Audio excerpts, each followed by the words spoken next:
चलिए आज बात करते हैं उस पहली और सबसे अहम घटना की जिसने राजकुमार राम के मर्यादा पुरुषोत्तम बनने के सफर की शुरुआत की। ये वो पल था जब उन्हें अपने बचपन का आराम छोड़कर पहली बार एक भयानक ताकत का सामना करना पड़ा।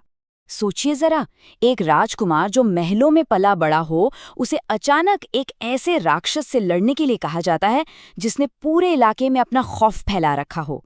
ये राम के लिए पहली और शायद सबसे बड़ी परीक्षाओं में से एक थी। तो कहानी की शुरुआत होती है शांति से भरे अयोध्या में, जहां सब कुछ ठीक चल रहा था। लेकिन ये शांति, ये सुकून ज्यादा देर टिकने वाला नहीं था, क्योंकि दरबार में एक महान और तेजस्वी ऋषि का आगमन हुआ। ये थे ऋषि विश्वामित्र, पर वो सिर्फ एक तपस्वी ऋषि नहीं थे। ऋषि बनने से पहले वो एक जबरदस्त, एक बहुत ही शक्तिशाली योद्धा राजा हुआ करते थे। मतलब उनमें एक राजा की ताकत भी थी और एक ऋषि का ज्ञान भी, दोनों का संगम। तो विश्वामित्र राजा दशरथ के पास पहुंचे एक बहुत बड़ी समस्या लेकर। उन्होंने बताया कि कैसे मारीच और सुबाहु नाम के दो राक्षस उनके पवित्र यज्ञ में बार बार रुकावट डाल रहे हैं। लेकिन फिर उन्होंने जो मांगा, उससे तो जैसे पूरे दरबार में सन्नाटा छा गया। उन्होंने कहा, मुझे आपकी सेना नहीं चाहिए, मुझे सिर्फ राम चाहिए। अब ये सुनकर एक पिता के तौर पर राजा दशरथ का दिल घबरा गया। राम तो अभी बहुत छोटे थे। उन्होंने अपनी पूरी चतुरंगिणी सेना देने की बात की, पर विश्वामित्र अपनी जिद पर अड़े रहे। तब बीच में आए गुरु वशिष्ठ और उन्होंने दशरथ को समझाया कि यही सही मौका है जब राम को अपना पहला कर्तव्य सीखना चाहिए। तो जैसे तैसे राजा दशरथ माने और राम और लक्ष्मण ऋषि विश्वामित्र के साथ अपनी जिंदगी की पहली बड़ी यात्रा पर निकल पड़े।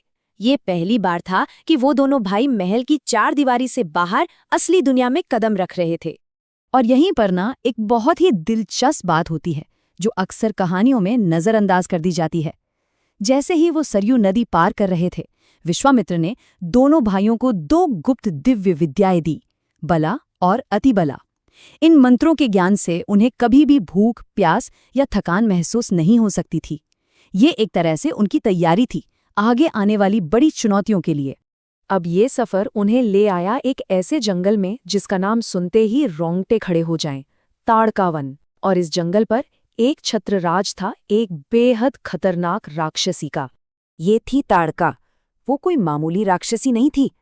कहते हैं उसमें 1000 हाथियों जितनी ताकत थी। और तो और उसे वरदान भी मिला हुआ था कि कोई पुरुष उसे मार नहीं सकता। इसी वजह से ताड़का वन में कोई भी कदम रखने से डरता था। जैसे ही ताड़का ने दहाड़ते हुए उन पर हमला किया, राम के हाथ रुक गए। उनके सामने एक बहुत बड़ा धर्म संकट आ खड़ा हुआ।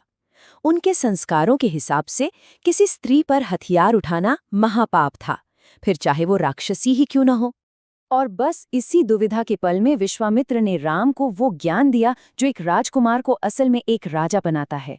उन्होंने समझाया कि एक राजा का सबसे पहला धर्म अपनी प्रजा की रक्षा करना है, और अगर कोई, चाहे वो एक स्त्री ही क्यों ना हो, उस धर्म के रास्ते में आए, लोगों को सताए, तो उस खतरे को जड़ से मिटा देना पाप नहीं बल्कि सबसे बड़ा कर्तव्य है। इस एक बात ने राम की पूरी सोच को बदल कर रख दिया। तो अब जब मन का सारा भ्रम, सारी दुविधा मिट चुकी थी, राम अपने कर्तव्य के लिए तैयार थे। उन्होंने अपने धनुष पर बाण चढ़ाया और उस आतंक का सामना करने के लिए आगे बढ़ गए। ये लड़ाई बहुत लंबी नहीं चली, लेकिन थी बड़ी निर्णायक। सबसे पहले राम ने अपने धनुष की टंकार की, एक ऐसी आवाज जिसने पूरे जंगल को हिला दिया। ये ताड़का के लिए सीधी चुनौती थी। ताड़का गुस्से से पागल हो गई और उसने पत्थरों की बारिश शुरू कर दी, लेकिन राम ने अपने बाणों से उन पत्थरों को हवा में ही तोड़ दिया और फिर एक ही बाण सीधा ताड़का के दिल में। और बस उसी एक शक्तिशाली बाण के साथ ताड़का वन का सालों पुराना खौफ हमेशा हमेशा के लिए खत्म हो गया। लेकिन रुकिए, कहानी यहाँ खत्म नहीं होती। ताड़का का अंत असल में एक नई शुरुआत थी। राम की इस पहली बड़ी जीत ने उनके लिए दिव्य शक्तियों के दरवाजे खोल दिए थे। और एक और हैरान करने वाली बात हुई।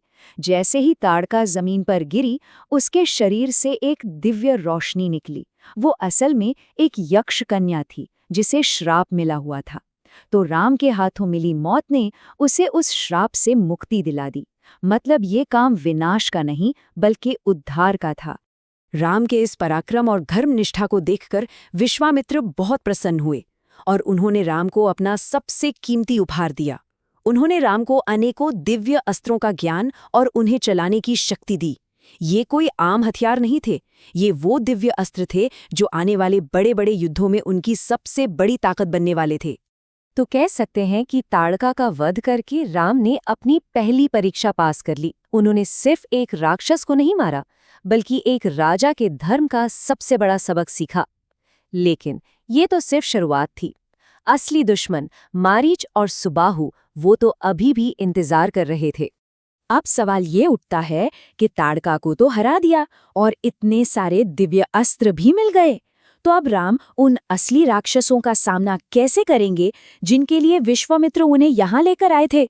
ये जानना तो और भी दिलचस्प होगा।